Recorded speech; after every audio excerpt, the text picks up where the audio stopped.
የጌታ ጸጋና ሰላም ይብዛላችሁ። እንዴት አዳራችሁ? ሰላም ነው? ከኔ ጋር ከጌታ ምሕረትና ቸርነት የተነሳ ሁሉ ሰላም ነው። ጌታ ስሙ ለዘላለም ይባረክ። በያለንበት ስፍራ ሰላሙን ያብዛልን። ጌታ ይባረክ። በጌታ እርዳታ ወደ አልኩኝ ወደ ሮሜ ሰዎች ምዕራፍ 7 ላይ ደርሰናል። ጌታ ስሙ ከዚህ በክርስቶስ ኢየሱስ ስም አነበዋለሁ። ወንድሞች ሆይ ሕግን ለሚያውቁ እናገራለሁ። ሰው ባለበት ዘመን ሁሉ ሕግ እንዲገዛው አታውቁምን? ያገባች ሴት ባሏ በሕይወት ሲኖር ከእርሱ ጋር በሕግ ታስራለች። ባሏ ቢሞት ግን ስለ ባል ከሆነው ሕግ ተፈታለች።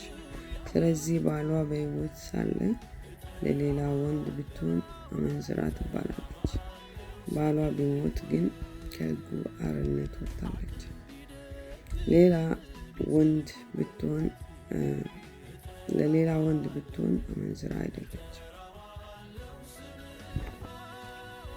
እንዲሁ ወንድሞች ሆይ እናንተ ደግሞ በክርስቶስ ሥጋ ለሕግ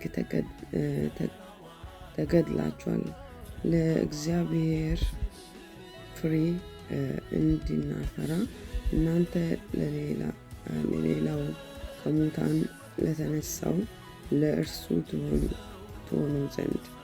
በሥጋ ሳለን በሕግ የሚሆን የኃጢአት መሻት ለሞት ፍሬ ሊያፈራ በብልቶቻችን ይሠራ ነበርና፣ አሁን ግን ለእርሱ ለታሰርንበት ስለ ሞትን ከሕግ ተፈትተናል።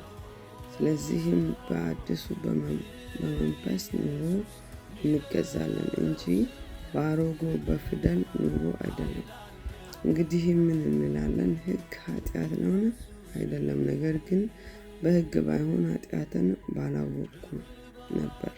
ሕጉ አትመኝ ባላለ ምኞትን ባላወቅኩም ነበርና። ኃጢአት ግን ምክንያት አግኝቶ ምኞትን ሁሉ በትእዛዝ ሰራብኝ።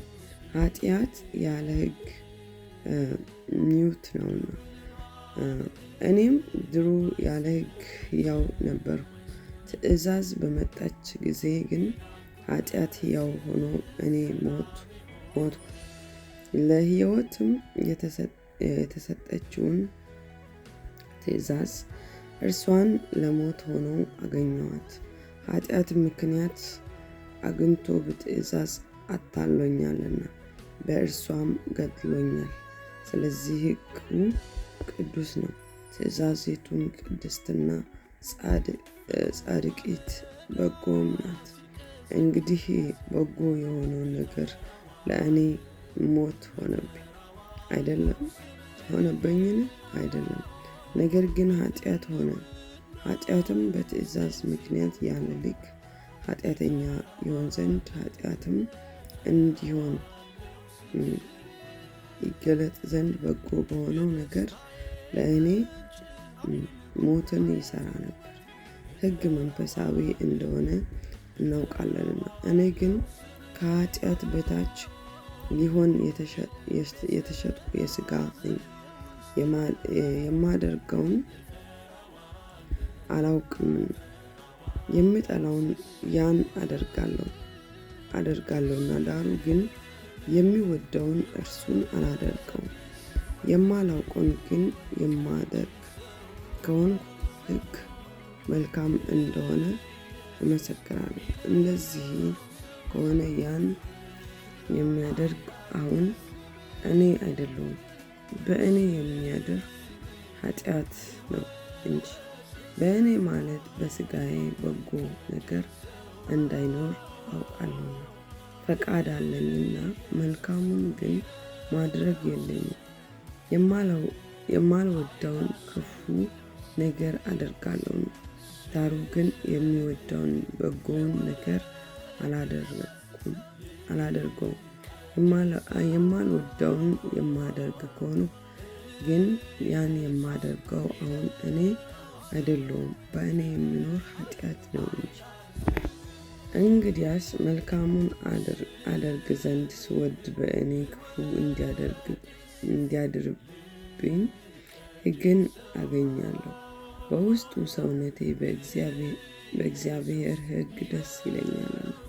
ነገር ግን በብልቶቼ ከአእምሮዬ ሕግ ጋር የሚዋጋውንና በብልቶቼ ባለ በኃጢአት ሕግ የሚማርከኝን ሌላ ሕግ አያለሁ። እኔ ምንኛ ጎስቋላ ሰው ነኝ! ለዚህ ሞት ከተሰጠው ሰውነት ማን ያድነኛል? በኢየሱስ ክርስቶስ በጌታችን ለእግዚአብሔር ምስጋና ይሁን። እንግዲያስ እኔ በአእምሮዬ ለእግዚአብሔር ሕግ በሥጋዬ ግን ለኃጢአት ሕግ እገዛለሁና ይላል ጳውሎስ። ጌታ ይባርከውና ተባረኩልኝ። ጌታ ይወዳችኋል። መልካም ቀን ይሆንላችሁ። ምን እየተካሄደ እንደሆነ አላውቅም።